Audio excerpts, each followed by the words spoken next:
Good afternoon, everyone, and welcome to the celebration of the life of Greg Sorlie.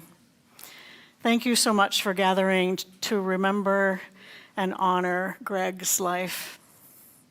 I'm the Reverend Mary Geer, minister for this congregation, the Olympia Unitarian Universalist congregation. I'm joined today by Troy Fisher, our music director, and thanks to Teresa Madsen back on our tech desk to support this service, making it accessible for all, including those who are joining us on Zoom today.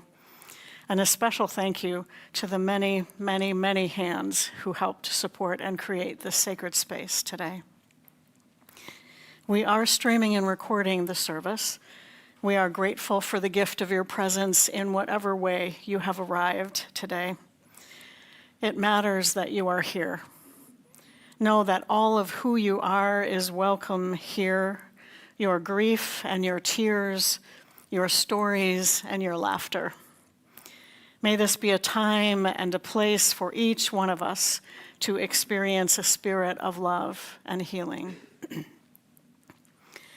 I met Greg 2 years ago when he called to ask if I would help him celebrate the life of his beloved Gail. Greg shared that he had been raised in this faith tradition, and he wanted Gail to be remembered and honored in the spirit of community. I was honored to get to know Greg and Gail through that process, and welcomed Greg into this community as we mourned Gail's tragic death, and later as we grieved his diagnosis and illness. Greg died on July 6th, just a few days before his birthday. We gather today to honor Greg, a beloved father, friend, brother, co-worker, and definitely an adventurer. He lived a life of care for nature and so much for the people he loved. He leaves behind a legacy of love and generosity. We gather in community when we have lost someone we love. And while grief can feel so lonely, we gather to mourn and to help us remember that we are not alone. We gather to reconnect to the spirit of the one who we mourn, to reconnect to each other and to something greater than ourselves. We gather to help us remember that we are alive and that life continues even when we are gone. The flaming chalice is a symbol for Unitarian Universalists and all who are guided by the flame of love and hope. We light this chalice to honor Greg's presence in our lives and community with the words of the Reverend Kenneth Collier. I do not know where we go when we die, and I do not know what a soul is, or what death is, or when, or why. What I do know is that the song once sung cannot be unsung, that the life once lived cannot be unlived, and the love once loved cannot be unloved.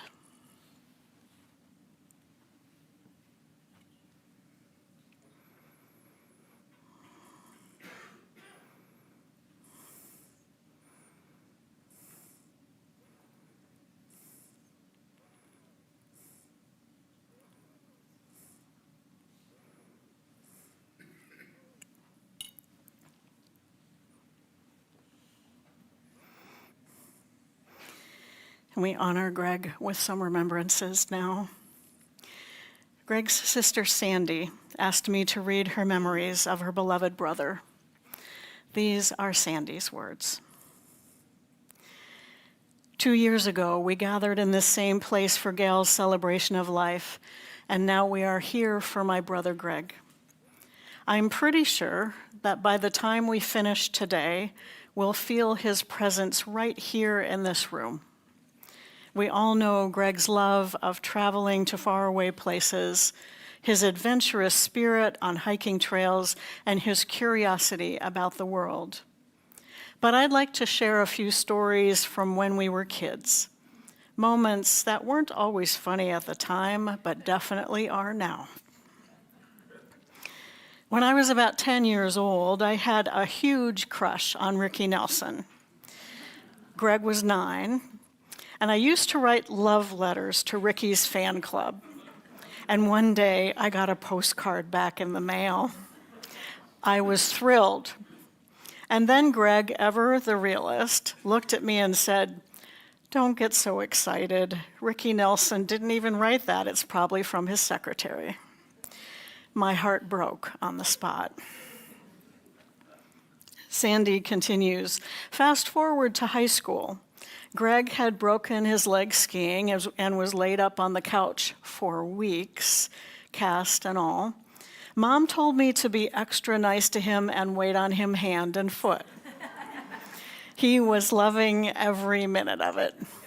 And one afternoon, he asked for a big glass of water with lots of ice. When I brought it to him, he smirked and said, "Oh, I changed my mind. I don't want it now." That was Greg, always teasing, always one step ahead. Later, we both ended up at Western Washington University in Bellingham. We didn't see much of each other, but it didn't take long to hear about the famous Friday night kegger at 1000 Indian Street, $1 to get in to help pay for the beer. So one night, my girlfriends and I decided to check it out. I knock on the door, and who should answer but Greg? "Greg, what are you doing here?" I asked. "I live here," he said, "but don't tell Mom." Did he really think I was that naive? Over the years, Greg never stopped showing up for what he believed in. He marched for women's rights, for abortion access, and later, even when he was in terrible pain, he still joined the No Kings protest in Olympia. He'd send me videos from demonstrations across the country, and of course, we shared plenty of laughs over political jokes, especially about the current president. Sandy concludes, Greg and I were raised as Unitarians, and we never put much stock in the idea of an afterlife. But he faced the end of his life with courage, peace, control, and dignity.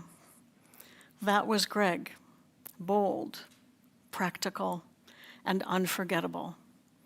And even now, I can almost hear him laughing with us today.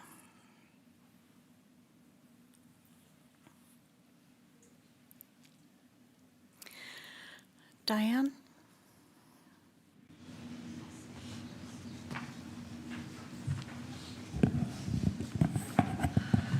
Thank you. Okay, everybody, I am Jen's aunt on her uncle's side, so her mother's side. I was married to her mother's brother for 18 years, and he had passed away, I think, about 7 years ago. And my one daughter, Kaylin, is here. I wanted to read an email that I had sent to Greg before his passing and his response, and then I'm going to read in Jen's own words the way I am my dad's daughter. Greg, I know that we haven't spent much time together, but I want you to know that I think and love your daughter like my own. So I've known Jen since she's been 3 years old. And she's always been what we call my bonus daughter, because it was kind of my first daughter before I had my 2 daughters. And she always called me her bonus mother. I want you to know how much I love Jen and Nick as if they were my own. I've known Jen since she was 3 and Nick when he was 2. And over the years, they've become such a vital part of my life and the lives of my daughters. Jen especially has been a rock for all of us. Even when there's been drama, she and I have always had that special mother-daughter connection. Thank you for bringing her into my life and raising such a beautiful daughter inside and outside. You did a really good job. I commend you. I am sure you are very proud of her. Our children, even though grown, are our greatest adventures. Jen shares your values and life lessons, and it has molded her to be the person she is, even though she has had some tough times with her own mother. There's no greater love than that of a parent. I know how much you love her, and I want you to know that she is in good hands. I know the days ahead are very hard, and you are nearing the end of this journey in life. I truly wish things were different. I am here for you and your daughter if you need me. Please know that you are not alone. I'm sure this has been a whirlwind of emotions for you the past few months, weeks, and days. It's okay to feel scared or sad, as this is a valid feeling. I just wish things were different, and I will be there for Jen to laugh and cry or even just be silent when she needs me. I love the email that you sent to me with pictures of Blue Lake. I told Jen that we will plan a few days up there and take that hike in remembrance of you and Gail. Your pictures are so beautiful. You look so handsome and happy. Please know that it may be odd to say this, but I do love you for the amazing man you are and the father that you have been to Jen and Nick. You have molded to amazing human beings. You and your children have made the world a better place. Thank you. You always have a place in my heart. Greg, may God bless you throughout this newest journey and beyond. If there is anything I can do for you, please let me know with all my love. And he had a response to me. He said, Diane, thank you very much for your kind words and your support. I've always known that you and Jen are very close and that you have been such a good person with her because her mom sometimes was not there. But you always have been there, and she loves your daughters very much too. You have all helped her out so much over the years, and it warms my heart to know that you have a wonderful relationship. Jen is one tough cookie. She has it all together, and I'm very proud of her. But I also know that this transition going without a father is going to be very hard on her. I certainly wish things were different too, but I've come to be at peace. After all, it's a circle of life being complete again. It's just that my time here has become shorter than I had wanted it to be. But I've had a good life. 2 wonderful kids, a wonderful wife, done lots of interesting and fun things in my life, never had to worry about much, and I have plenty of friends and support here in Olympia, which is truly a blessing. Diane, you've had your challenges, but yet you've come through and you're a model in your own way. I'm so glad that you came down to visit. I'm almost finished with your book. It wasn't a book I wrote, but something I gave to him. He says, I love you too, Diane, and I'm so, so happy that you'll be there for Jen. You give me great peace of mind. So this is what Jen had written that I'd like to read for her father. You know that saying that anyone can be a father, but it takes someone special to be a dad. After hearing everyone speak today, you'll know my dad was one of those rare, special people. He had so many facets to his life, so many passions, causes, friends, and adventures. He loved to hike, he loved books, he loved to travel, and he loved spending time with his friends. But I want to share here today is how great of a dad he truly was. He did all the classic dad things.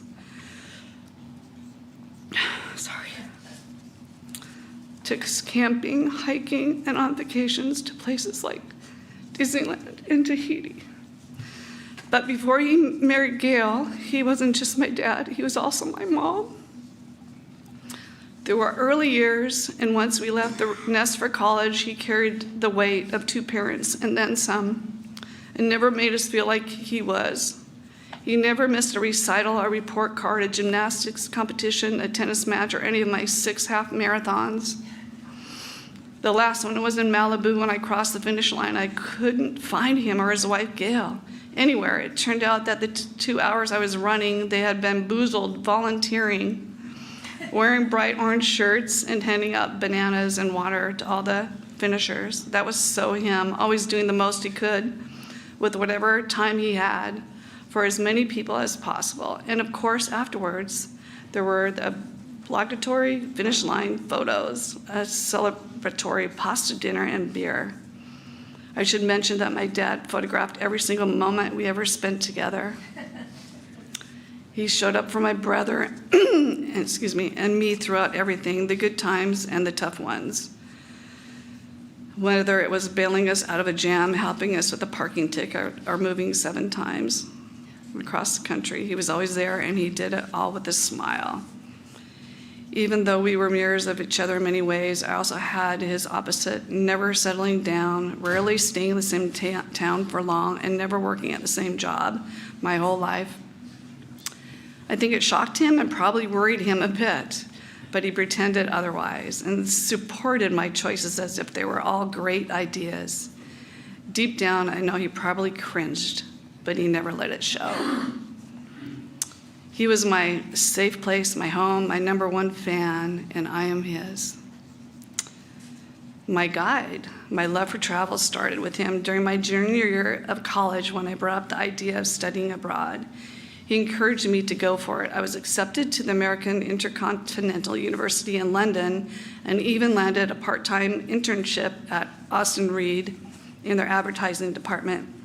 I spent 2 months waitressing after winter break at Red Lobster to save fun money while my parents covered my rent and tuition. But the truth is, I never would have gone without his support.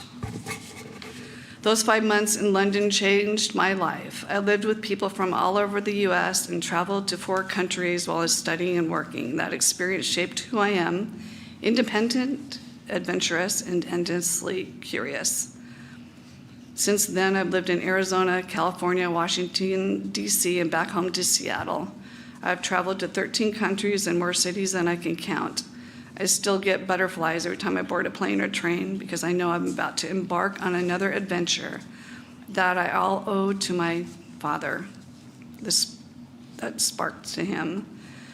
I plan to pick up where I left off, making my first 2 international trips next year to countries I've never been to, following his footsteps and continuing our shared love of travel.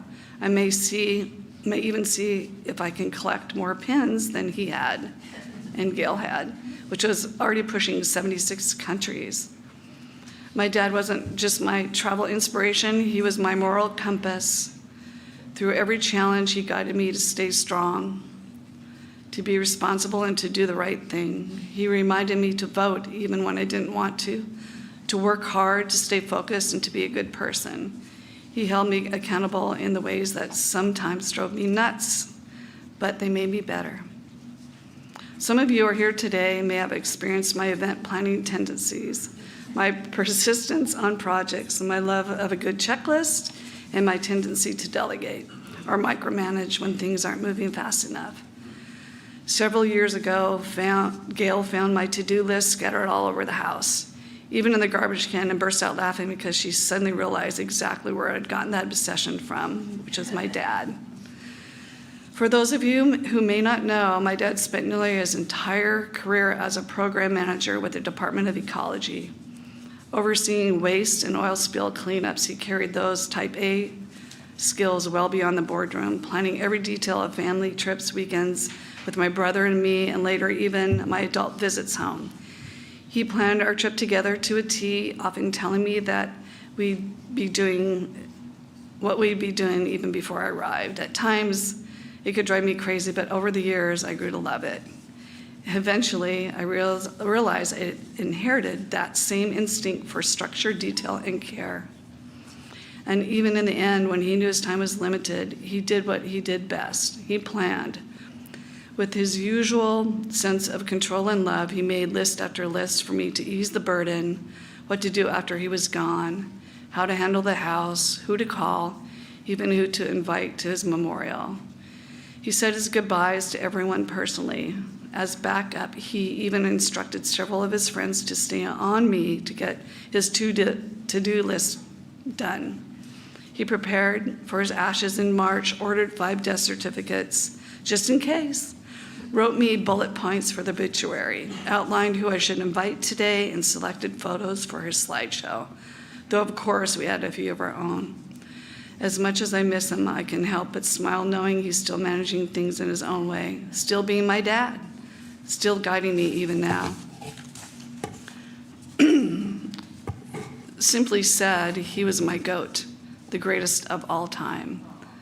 He mastered fatherhood. It was his best work, his proudest role, and his greatest joy. I've measured everyone in my life by his standard, his kindness, and his strength. and his steadiness. And before he passed, I made sure that he knew that.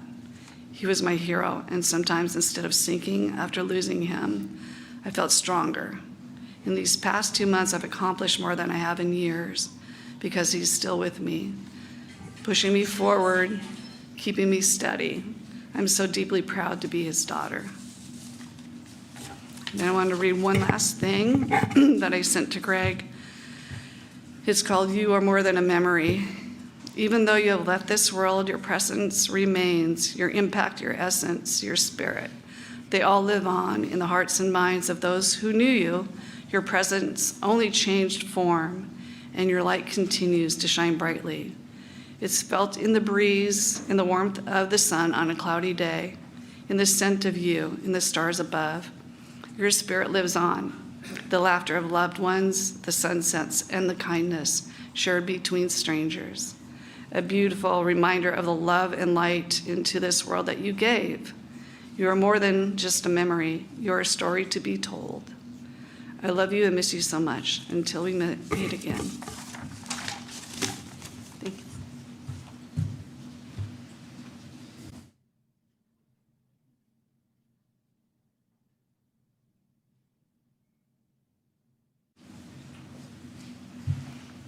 Hi, I'm Debbie. Gail was my sister-in-law. This is my husband, Greg, Gail's brother. He's here for support, and if I cry too hard, he's going to have to take over. Sort of thinking I might. Obviously, I knew Greg as long as this Greg and I were partners, so 20-some years, but I didn't really get to know him until after Gail died. And that started a really, really deep dive into sharing our hearts over grieving Gail. We embarked on a 1.5-year journey together, mostly by email. It started when he wrote about his difficulties with sleep, concentration, crying easily, classic depression symptoms. I had worked in medicine for years and I knew this right away, and I sent an email back to him titled, "Unsolicited Advice from Your Sister-in-Law." And I told him, there are 3 things that you really need to do. One is you're already doing it, exercise, because of course Greg always exercised. And another one was some form of meditation, however that works for you, and I sent him a reference to a really easy thing to do. And the third was to keep a journal. And he was not so sure he'd do those other 2. The exercise was good. But I said, just try it, and if it doesn't work, you don't have to do it, but maybe it'll help. So that's what started all of this. He had hoped that by April he'd be back to himself and in control. And I wrote to him and I said, you will never, ever be the same. This will change you for the rest of your life. It won't all be bad. There'll be some good parts to this change, but it's going to be really hard. And with my encouragement, as well as probably the encouragement of a lot of you people out there, he went into counseling, and I think that did help him a lot. Where am I in here? So this all opened the gates to vulnerability that Greg, he opened his heart up. He showed me his fears, his pain, and the one big message that I wanted to bring here was, of course it has to be with the right person, but don't be afraid to be vulnerable. It's how our hearts touch. It's how we meet as human beings. It certainly worked for Greg and me. We shared readings, poetry, advice. We mostly shared space for pain and doubt and tenderness. It seems that just about the time that emotionally Greg was getting back on his feet from Gail's death, probably around January or so, he just seemed like he was really starting to pull out of it, that he got the news that his prostate cancer was worsening. And that became the focus of our new emails. Through all of this, the grief and the dealing with cancer, I knew that what was his best asset was you, his community, his vast and very tight community of friends and family that showed up to walk with him, to talk with him, or even not, to share silence, and to supply companionship and caring. and Jen. I can't tell you how often he's told me that you were coming, and he was so looking forward to that. You were such a rock for him. And I know you know that he appreciated it, but he told me too. And he probably told everyone here that. So I wanted to share some of the lessons I learned, and number one is the one about vulnerability. Don't be afraid to be vulnerable. The second one was, we are tribal beings, and our community is what gets us through the hardest times. We may not know what to do or say, but simply showing up over and over with an open heart is the most precious gift we can give each other. And third, and I'm not sure how to articulate this, but it was so profound to watch Greg as he moved through his treating his cancer to dealing with the increasingly bleak prospects he had. It was with such grace that he said, I know that someday I was going to be signing up for hospice, and well, here it is, this is the day. It was almost matter of fact. And that is, I keep touching on that when I think we'll all be facing times like that. We'll all be knowing at some point that we're just not going to make it any further. This is going to be it. And he's going to be my model for that. In closing, I wanted to share one of the last emails that we shared. This is dated July 1st. I wrote to him, we had just come back from visiting him. You must know how loved you are, and that you have loved many people too. And that is really what counts in this life. And he wrote back and said, you were right. I feel so lucky I have so many people around me.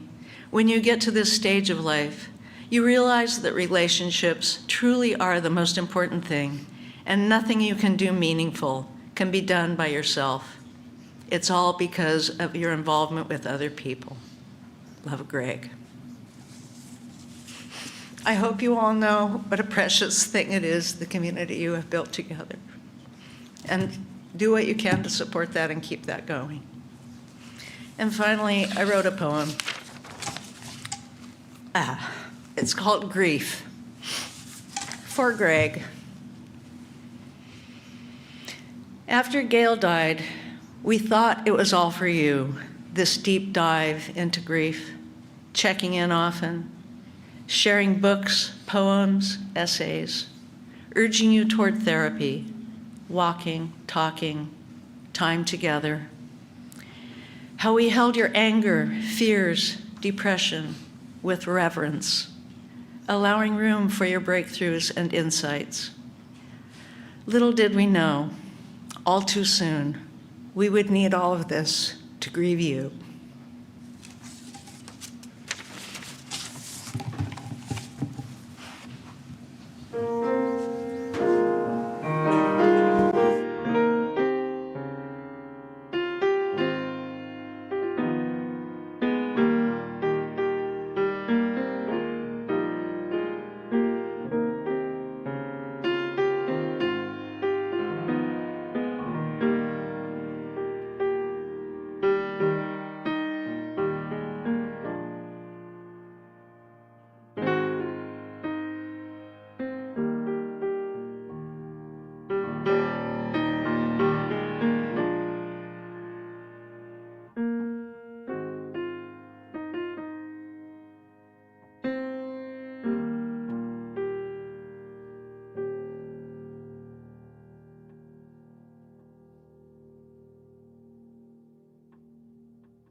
Greg's longtime friend, Pat Lee, asked me to share this remembrance of Greg.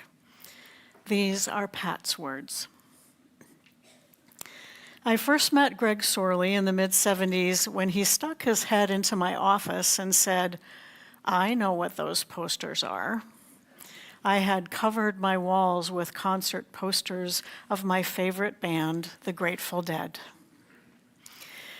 Greg had recently moved up from the Bay Area, where he had discovered the magic of Jerry Garcia and the Dead, but more importantly, had seen Jerry play pedal steel with the New Riders, as well as heard their original lead singer Pigpen in concert. 2 details he would torture me with for the next 50 years.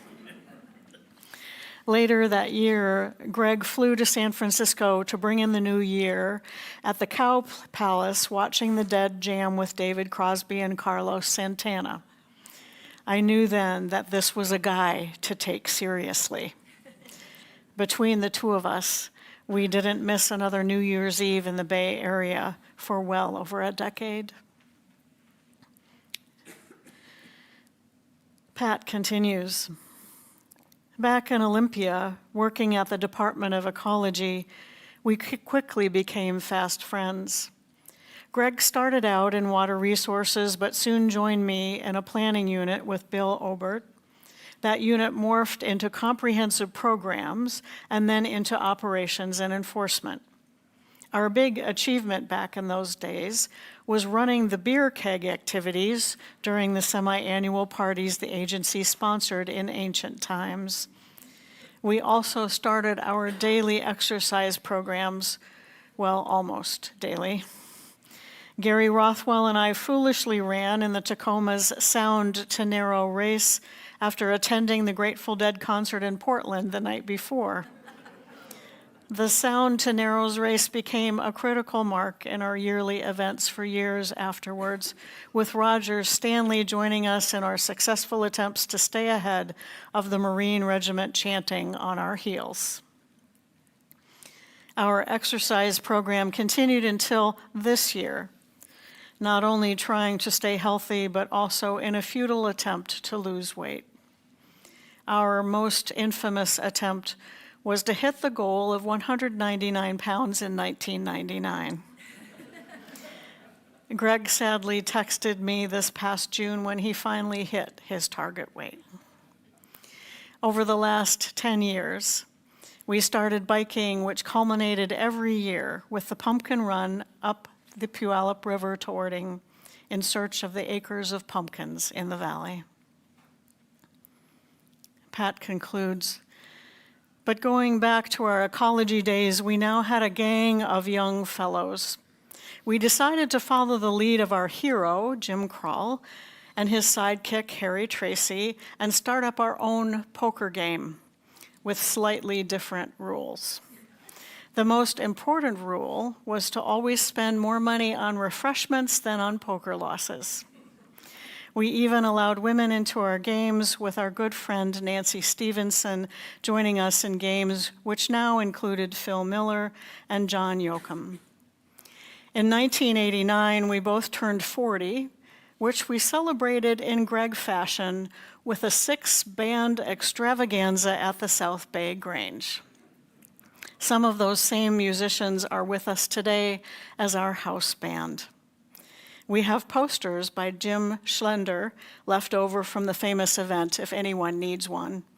He's right here if you want to chat with him later. Back in 1987, our poker gang, which now included Larry Goldstein, convened in Eugene, Oregon at the Autzen Stadium to watch Bob Dylan join the Grateful Dead in concert for a fabulous summer afternoon. That started another tradition for us, traveling up and down the coast to catch our favorite bands. After Jerry passed, we continued following the Zen Tricksters, Jackie Green, Phil Lesh, and finally ALO. We celebrated Greg's 75th birthday watching Dead and Company at the Sphere in Las Vegas. Greg's last music gig was meeting Roger and I to see the Stone Jack Ballers, a local Grateful Dead cover band in downtown Olympia last spring. It's hard for me to realize that Greg is really gone. He was such a strong presence in our lives for so long. For 50 years, we ran, we biked, we walked together. We always said we would write a book together of our many adventures. But as Greg always then said, who would read it? Goodbye, old friend. Thank you for the honor of being my friend and brother. Thank you, Pat.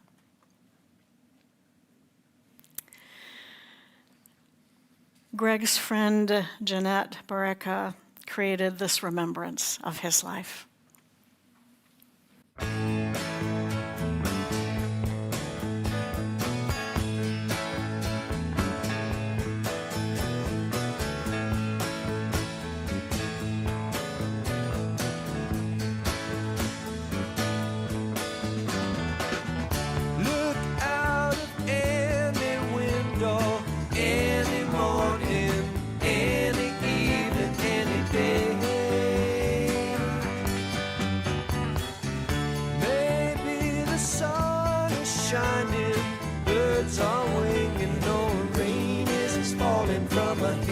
Sky.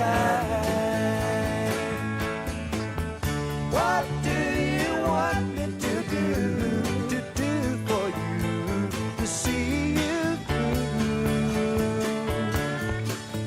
For this is all a dream we dreamed one afternoon long ago.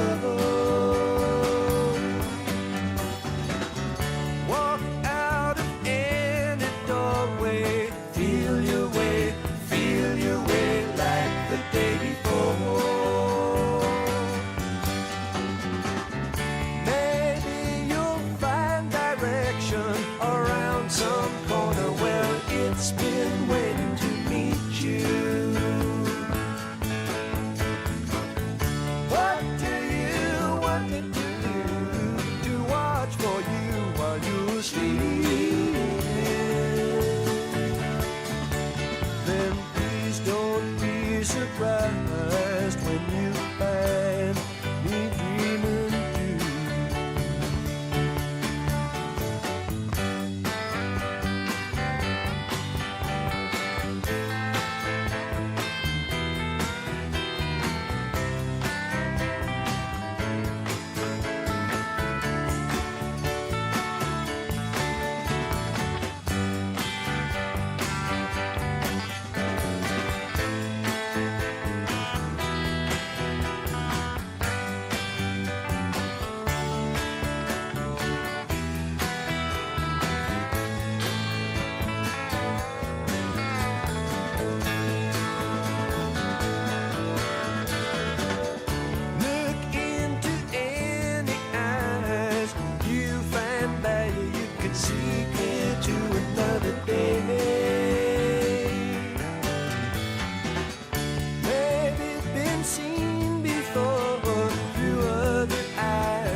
While going home, what do you want me to do for you, to see you through? It's all a dream we dreamed one afternoon long ago. Walk into splintered sunlight, inch your way through dead dreams to another land. Maybe you're tired and broken, your tongue is twisted with words half spoken and thoughts unclear. What do you want me to do for you, to see you through? A box of rain will ease the pain, and love will see you through. Just a box of rain, wind and water. Believe it if you need it, if you don't just pass it on. Sun and shower, wind and rain, in and out the window like a moth before a flame.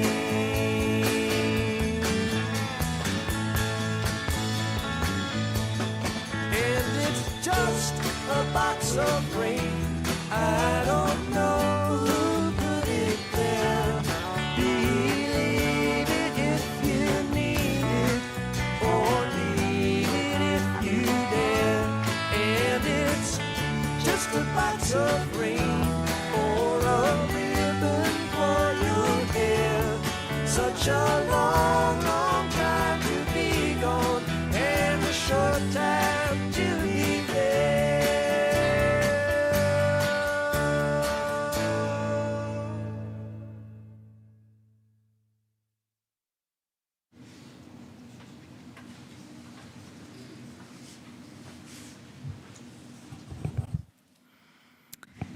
Larry, would you like to come forward?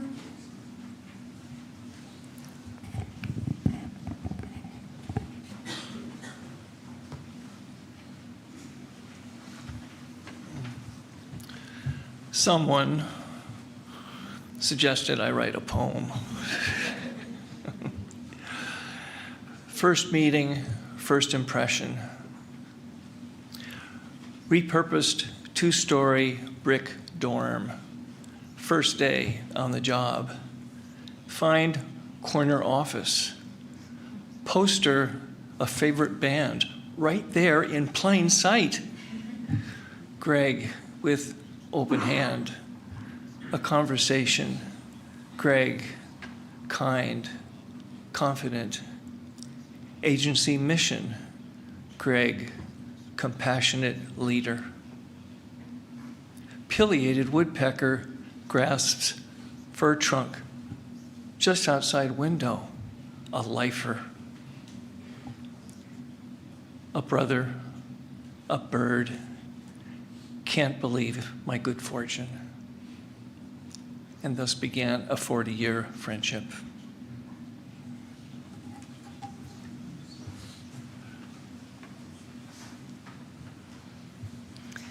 Would the band please come forward?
Did glow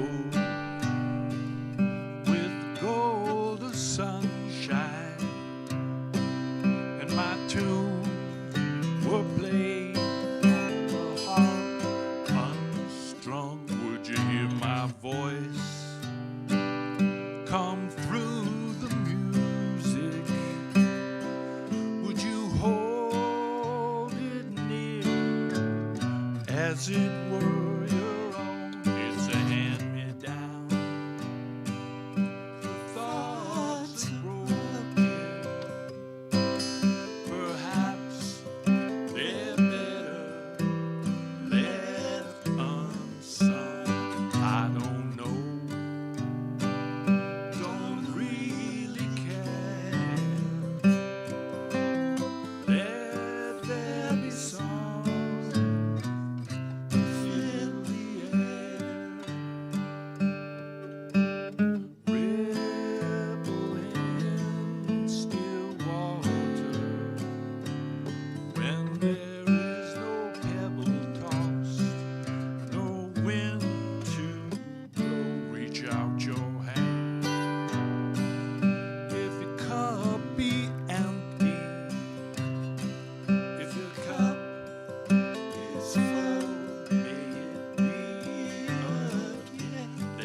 here with us if you like, till the next one.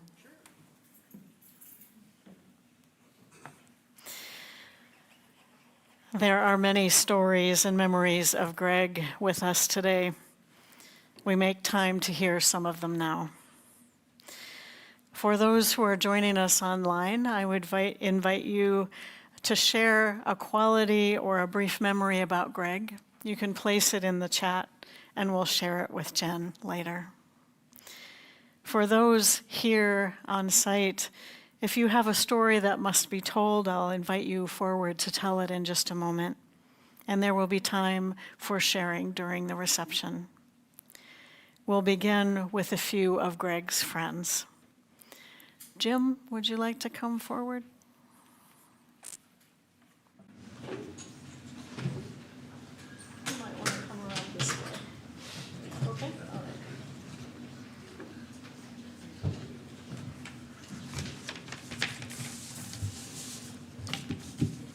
Hi, my name is Jim Scott. Greg and I became friends 53 years ago in 1972 when we both shared an office There we go. at the Department of Ecology as new employees. We were in Abbott Raffel Hall, which you ecology employees will remember as a square building with a courtyard in the middle with a swimming pool. The swimming pool got filled after a few ecology employee incidences. Greg's side of our office was always neat and organized, mine not so much. Greg was always up for an adventure. We did many things together, from running foot races to climbing mountains. His life of adventure continued, especially after meeting Gail, and became worldwide. What you're about to see is a Super 8 movie shot in 1982. This was before video cameras and cell phones with live sound. There was no GPS. We used paper maps and hand compasses to navigate. Personal computers were just coming on the scene. We didn't have satellite communicators to call for help. If you got in trouble in the outdoors, you were on your own. So with setting that stage, please roll the video.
Joe? Joe, would you like to come forward?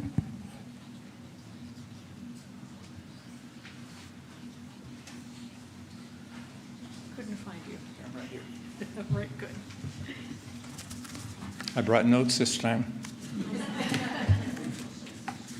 My name is Joe Williams, proud to be a good friend of Greg's. I've been in denial for a lot last year. I mean, I knew his diagnosis. I knew how sick he was, but I would not buying the prognosis. I just wasn't buying it. Why? He's getting meds, he's got treatments. He's going to be with us for a few more months, maybe even a few more years. One reason was he was so physically strong.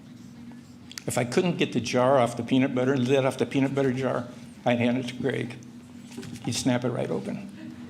Or more importantly and more often, if I couldn't get the wine cork out of the wine bottle, I'd ask Greg to do it, and he'd pop it right out. Years ago, I told Greg I wanted to go on a solo hike across Olympic National Park. Oh, I want to go too.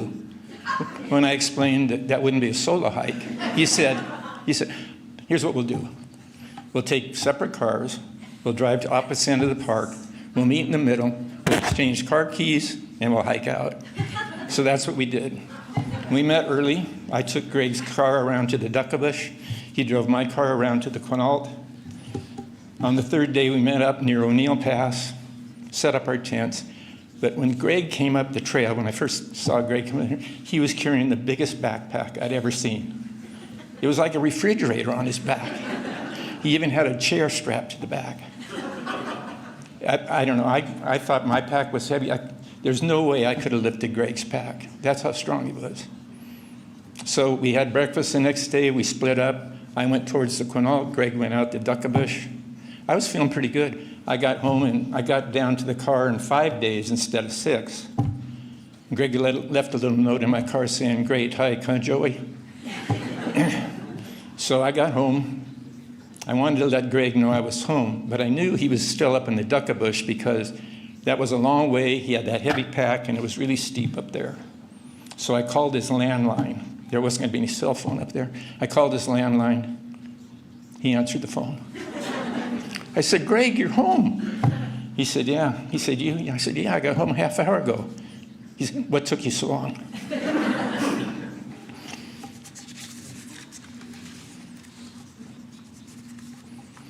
In addition to be the strongest man in the world, Greg was also very generous, helpful, reliable, intelligent, and so knowledgeable. Greg knew more stuff. I kept asking myself, how does he know all this? About science, about history, about art, about music. How does he keep all this stuff in his head?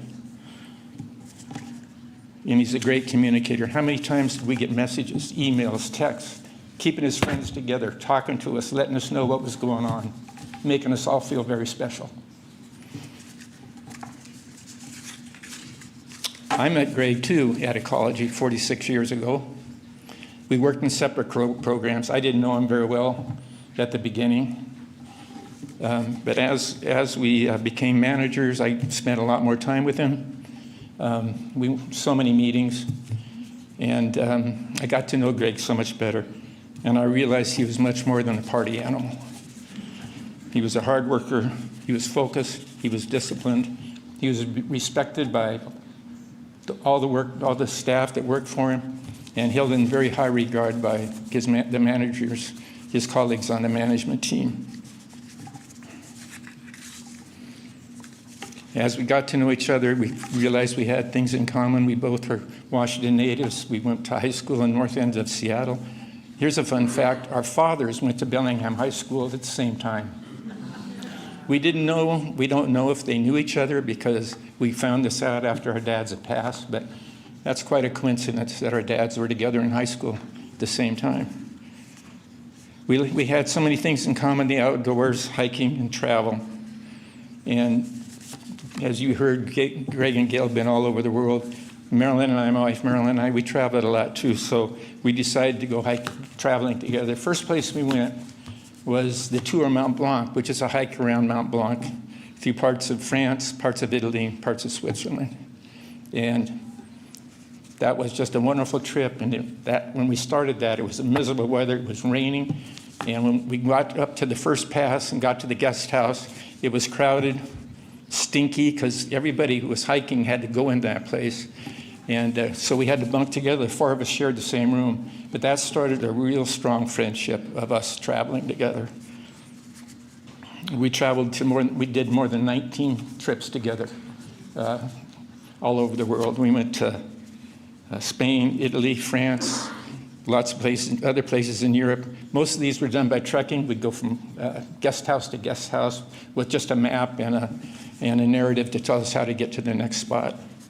We also went to Ethiopia, we went to Israel, we went to India, we went to Jordan, we went to Wadi Rum in Jordan, I think one of Greg's favorite places, beautiful desert country. We went to South America, we went to Honduras on the island of Roatan. I let Greg out of my sight for a little time, and he told me, hey, we're going fishing tomorrow. I said, what? He said, yeah, I got us a fishing trip. Well, the importance about this little story is not that we were out on a boat trying to catch fish, but that Greg didn't fish. He did this for me. He set this fishing trip up for me because he knows I like to fish.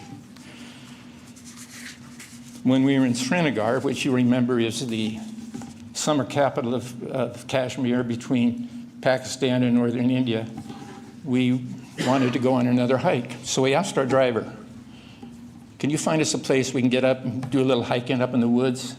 And the driver said, yeah, I think I can do that. So we took off on this gravel road. We drove, going, Marilyn and Gail and I on the back seat, Greg up in the front with the driver.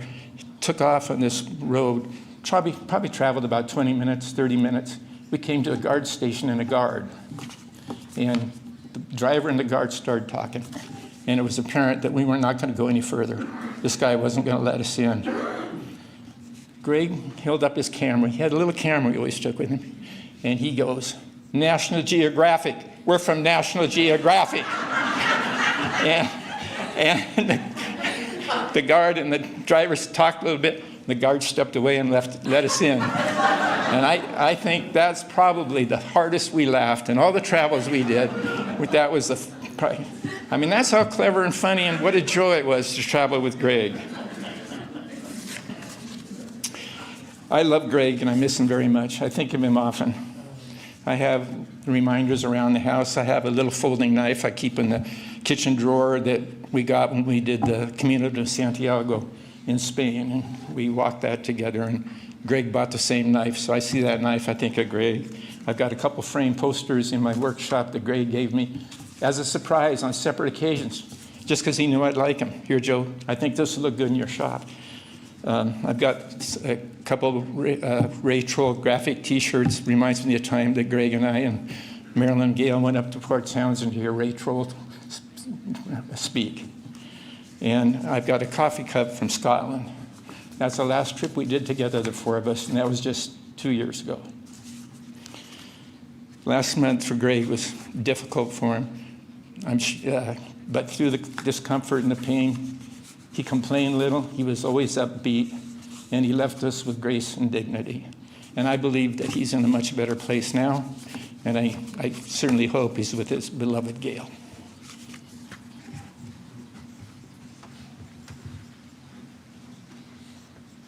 Tom? Oh, there you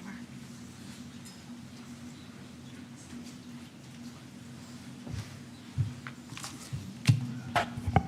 Brought some notes also, but before I do mine, I want to do a little advertisement for the the reception. Jen asked me to be the lead bartender, and I was able to procure 2 bottles of Grateful Dead 60th anniversary wine. So if you're wearing a Grateful Dead shirt of any kind and you like red wine, you can have a glass of this. So it's pretty ironic that Jen would ask me to talk about hiking, because Greg was always so much better, stronger hiker than I ever was. He climbed Rainier twice. I barely made it up once. He went backpacking all the time with giant packs, as Joe said. I my backpacking trips I can count on one hand. And he was an Eagle Scout, and I was a Star Scout. Nobody even knows what a Star Scout is, because it's kind of halfway up the line. Anyway, I was on the last hike Greg was able to take in Tucson. He'd come out to visit me, and we had a great time. And the last hike he did was one called Sycamore Reservoir. I thought at the time it was kind of an easy hike, but so I looked it up this morning. It was 7 miles, 7.2 miles, and 1,200 feet of elevation gain. And that's where Greg really kind of discovered that things were going on not good. And so the hike was from the Gordon Hirabashi campground, which was the site of what was called the Tucson Federal Prison Camp, where they imprisoned Japanese people during World War II. And of course, in addition to taking the hike, we read all the placards about the space. Greg definitely wanted to do that. If you're ever in Tucson and want to take that hike, give me a call and I'll try to go up with you if you can. Greg and Gail joined our hiking group about 10 years ago. His hiking group became kind of rule bound, and Greg really didn't like the rules. I think it got up to 15 pages. And when he found out our hiking group had no rules at all, he joined. And he also was able to hike with Greg. He also liked the name of our group. We call ourselves the Merry Hikesters, kind of after the Merry Pranksters. So anyway, he liked that. So Greg's hikes were always more events than hikes. He always had the most well-planned hikes. The one I'll mention was a hike on Mount Rainier, but before the hike, we toured the sculpture garden. We did the hike, then we had ice cream, and then we did a tour of the Alder Lake Dam after the hike. So these were events. And then, of course, Greg cataloged everything and sent pictures out before the hike, the day was done. But every event he had the best treats and the best plans of any hikes of the year.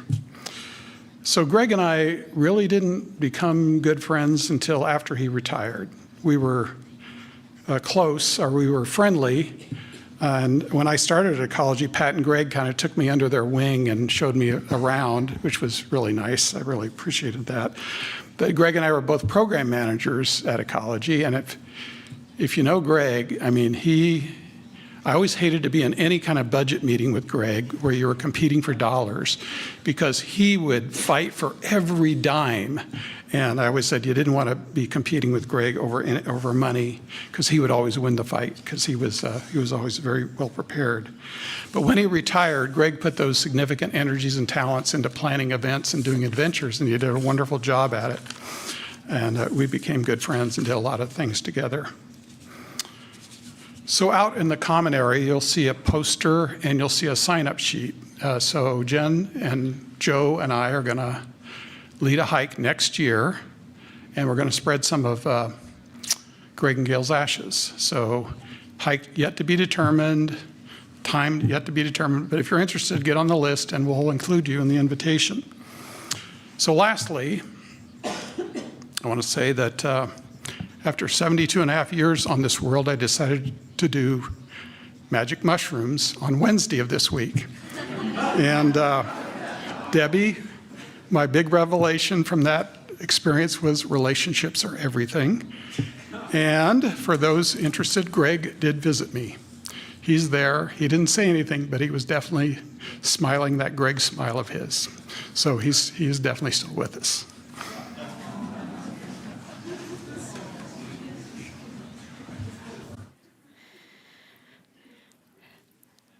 And now if there are other members of the community who would like to share, please come up to the microphone so that everyone can hear you, including those online. And if you want to speak and prefer that I bring you a microphone, just give me a wave. Jeanette?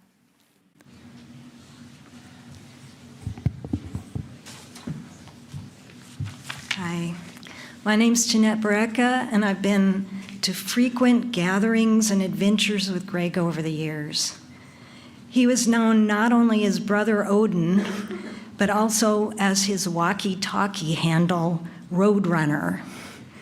I've known him as a co-trip planner, the life of any party, but also as a compassionate friend and as a grieving friend. After my husband Bill and Gail died, Greg and I had many conversations around death, and once we both attended a death cafe. One conversation near the end of his life was about his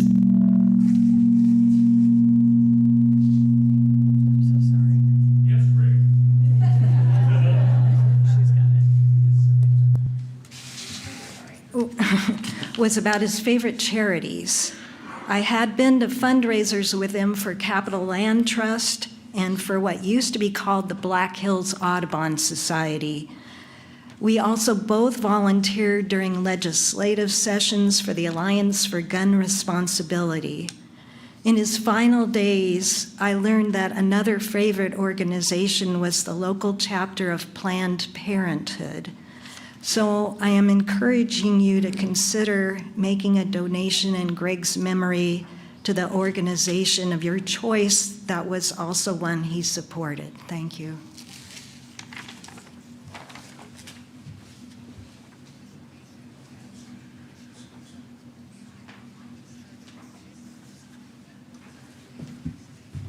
Hello, my name's Doug Scott. Most of you don't know me because I'm not from around here, but there was a group of us that is kind of, we call ourselves, I guess, I was talking to Pat earlier about this, we're the North group and you guys are the South group.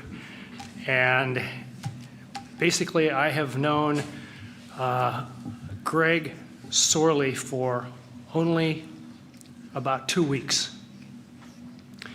We met each other in college at Western in 1967.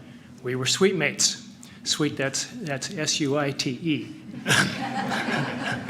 His roommate was Kegger Gouge. We never knew his first name. His name was Kegger, and Greg knew where to find the Keggers, and so we hung around with them.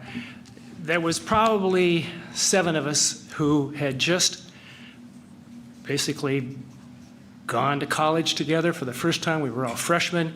We had never lived other than at home, and now we're kind of out on our own. And 7 of us got together and we kind of became our own little fraternity. And when you're in a group like that, you never call each other by their first name. Everybody's got to have a moniker. Everybody's got to have a nickname. And his nickname was based upon either his father or his grandfather had a middle name by the name of Odin, O-D-E-N. And his middle name, and then the middle names became our monikers. And so my middle name, Walter, I became Walter. I didn't want to be Walter, but that's kind of what I was. Anyway, from then on, he was Odin. And so all of us in college always called him Odin. It was never Greg anymore. It was always Odin. And that name has stuck to this day. The whole North group, which is basically the backpacking group, always called him Odin, and it fit. He loved the name. He embraced it because it was a family name, and it was also the name of the Norwegian god of lightning. Thor and Odin were the 2 Norwegian gods. So we basically, I think Sandy had mentioned something about 1,000 Indian. I was one of the roommates at 1,000 Indian. So I probably ran into you there. And college was just, to Odin, it was enlightening because he had all of this intellectual input that comes in. The 7 of us would be engaged in political, social, philosophical discussions. There was a lot of banter going on, and this was also during the time of the Vietnam War. And so that was a lot of activity with regard to that. We protested together. One of the depressing moments of his life was we were all sitting in front of the television watching the draft. Because when you're in college in those days, you get a 2S deferment, which means that you're not subject to the draft. You don't have to get into the armed forces. Well, General Hershey eliminated that and said, why should there be a preference for college kids as opposed to anybody else? So let's get rid of the 2S deferment, and we'll have bingo night, which meant that everybody's birthday was on a little ping pong bingo thing, and this thing kind of popped in the air, and then somebody grabbed it, and then they read off your birthday. So that then determined whether you were drafted into the armed services during the Vietnam War. So the numbers go off, and sure enough, I get number 256. It was a yes moment, and that meant that I wasn't going to be drafted. If you were anywhere below about 150, you had a good chance of getting drafted. I'm seeing a lot of nodded heads in here. So Odin gets number 13. He didn't speak for the rest of the evening. What am I going to do? Am I going to go to Canada? Am I going to be a conscientious objector? Am I going to go into the Army? What am I going to do? So he basically had to go to get basically medically approved, and they found that he had a heart murmur, so he didn't have to go. And he was so relieved. But he was depressed before that, and Odin never got depressed. He was always just so upbeat, had such a great attitude towards absolutely everything. So we roomed with each other throughout college, and then we became fast friends afterwards. And then about 1979, we had already gone hiking quite a bit, and my wife and I at the time, we had visited Odin and Vernille, his wife. Is Vernille here? Not here? Okay. So anyway, I haven't seen Vernille since the wedding, basically, and since afterwards when we went down to San Francisco to visit those guys. So anyway, in 1979, a guy named Bob Gillespie comes to me and he says, hey, you said you had this hiking buddy who you go with. Well, I've got a hiking buddy too, and maybe the four of us can get together and we can go on like 3-4 day backpack trips. So that started what we call the Icicle Brotherhood. And you might have seen Odin's tattoo. That was developed by Gary Nelson over here, who was one of the Icicle brothers, along with Terry Olson. And every year at about early August, we would go on a trip, and it was continual. We did this every single year up until, well, we still do it, but Odin stopped maybe 2-3 years ago. And then we'd also have a winter hike in which we'd go backpacking up in the mountains, and we'd make a snow cave, or we'd make an igloo, or we'd just put the tents out in the snow. We did that every year. And so these were traditions that we were on, and we had so many adventures, so many good times. Odin was always the trickster. The picture here on his bookmark, he's got this Odin hat. That's what we called it, the Odin hat. We were on a hike, driving. They had a van. Odin had a just kind of like a hippie van, and we would take that up hiking. And he stopped the van one time in the middle of downtown Roslyn, and he sees this hat in the middle of the road. No cars, because we were earlier in the morning. And he says, "Oh, I gotta have that hat. I gotta have that." So he parks the car in the middle of the road, gets out, grabs his hat off the middle of the road, puts it on. That's the Odin hat. So anyway, I don't want to take too much time, but we are all blessed to have crossed paths with Odin. Thank you.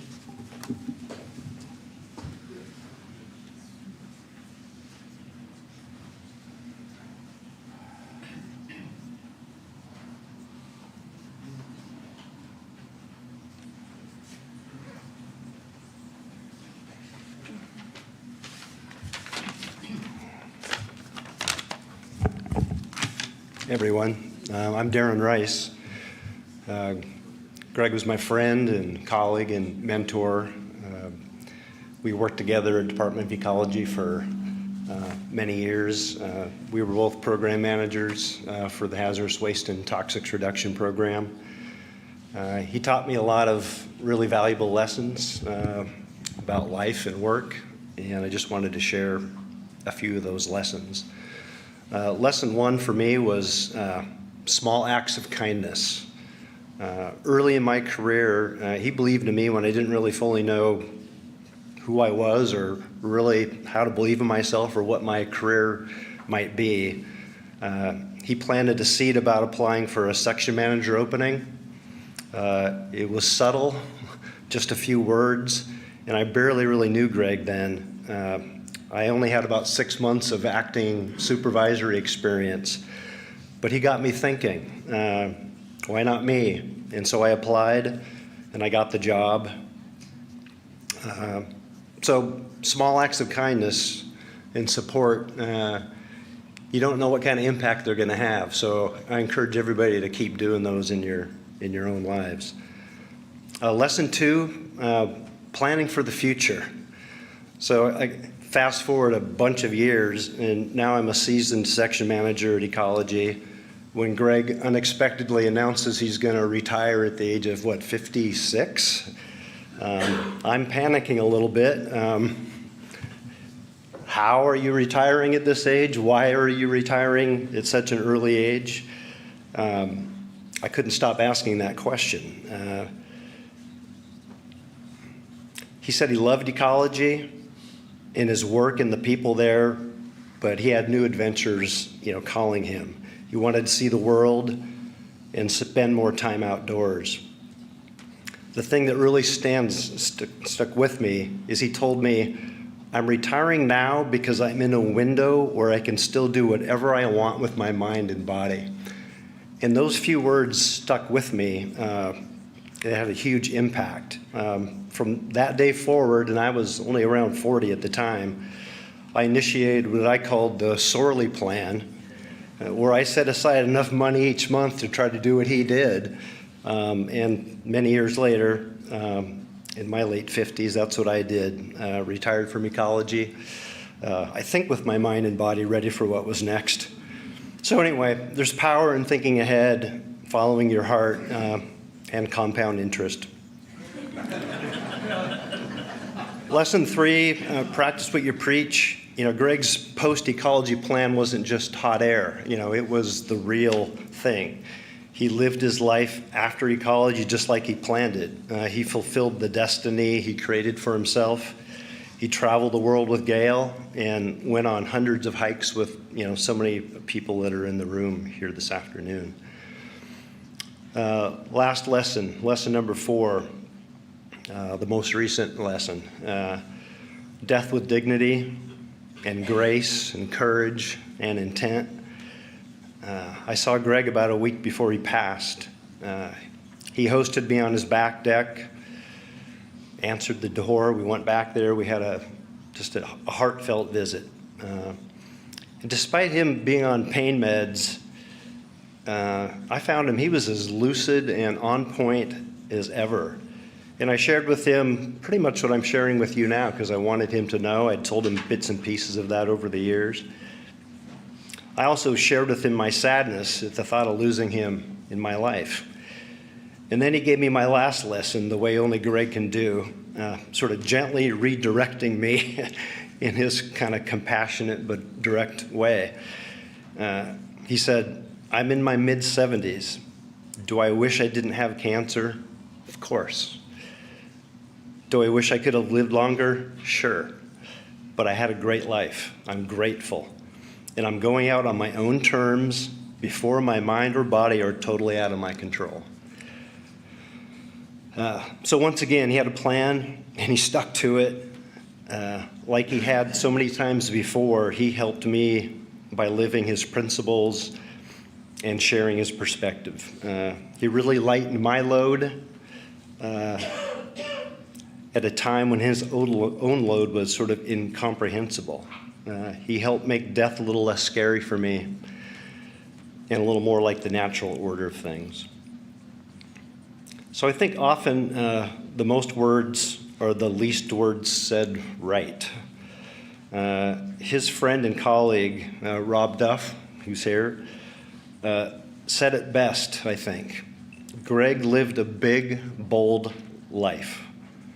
3 little words, but you string them together and it's pretty powerful. They pack a punch. And that was Greg Sorlie, a big, bold life. I miss him. It's still hard and a little raw, but his essence, his lessons, they're safely tucked inside. I think we all carry him with us now. That's a good thing. It's a special thing. And he'd want us to keep making our own big, bold lives. So let's get busy. Thanks. Thank you so much for your remembrances. Over to you guys.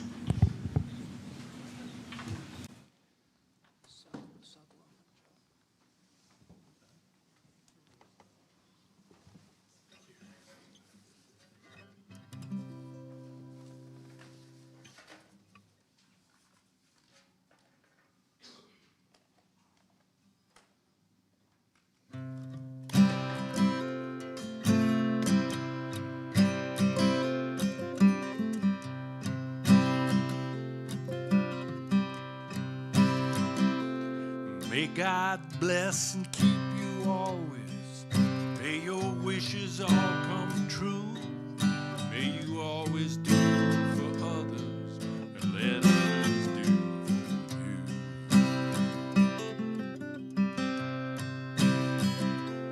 May you build a ladder to the stars and climb on every rung. May you stay forever young. Forever young. Forever young. May you stay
We close this celebration of Greg Sorlie's life with words that he left to be read today, because of course he left words to share today.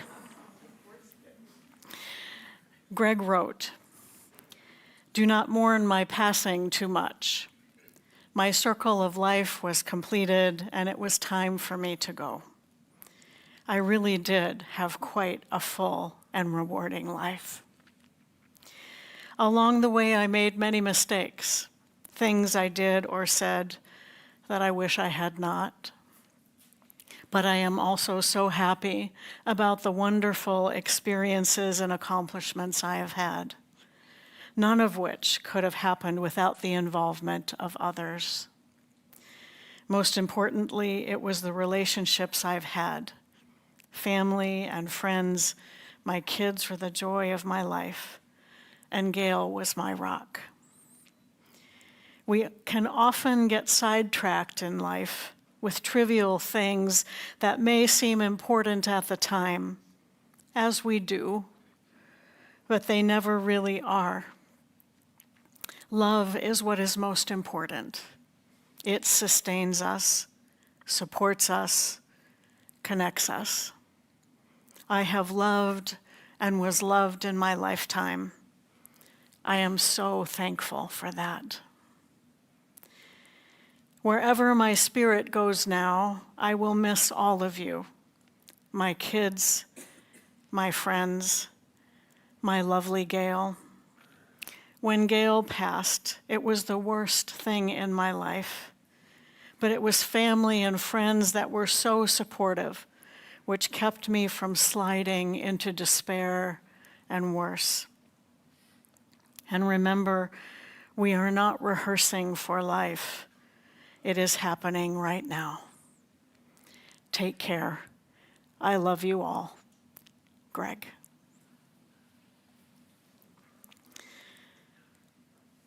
Though Greg has left this world, he leaves behind many stories and so much love. May we fill that hole that he's left with gratitude and with love, the fierce love that Greg had for his family and friends, for this beautiful earth, and for life itself. As we extinguish our chalice, may we know that we cannot extinguish the light that Greg brought into this world, or the love that he shared so generously with friends and family. May we see that light reflected in all that we do, knowing that Greg's light shines on through us too.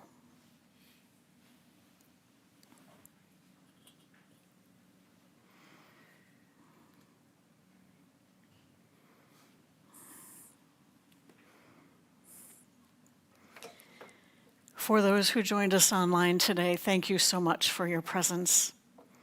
And for those on site, you are invited to gather in the Commons for refreshments and conversations and more stories. Greg, may your spirit rest in peace, and may we go in peace this day.